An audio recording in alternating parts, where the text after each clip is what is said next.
Hello everyone, আসসালামু আলাইকুম। আশা করি সবাই ভালো আছেন। আজকে আপনাদের দেখাবো পেঁপে গাছের কীরকম ফলন হয়। এতদিন আপনাদের অনেক সবজির চারার ভিডিও দেখানো হয়েছে। আজকে দেখাবো সেই সকল সবজির চারার, তার ভিতর বিশেষ করে পেঁপের ফলনটা কেমন হয়। যে আপনারা যেটা দেখতে পাচ্ছেন, এটি হচ্ছে হাইব্রিড জাতের একটি পেঁপে টপলেডি। দেখেন, এটা গোড়া থেকে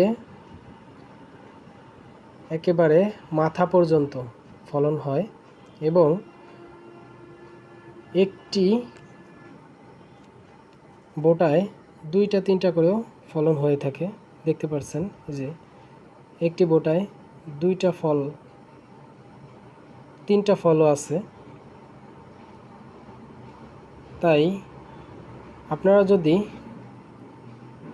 পাকা পেঁপে চাষ করতে চান তাহলে এই হাইব্রিড জাতের টপলেডি চাষ করতে পারেন।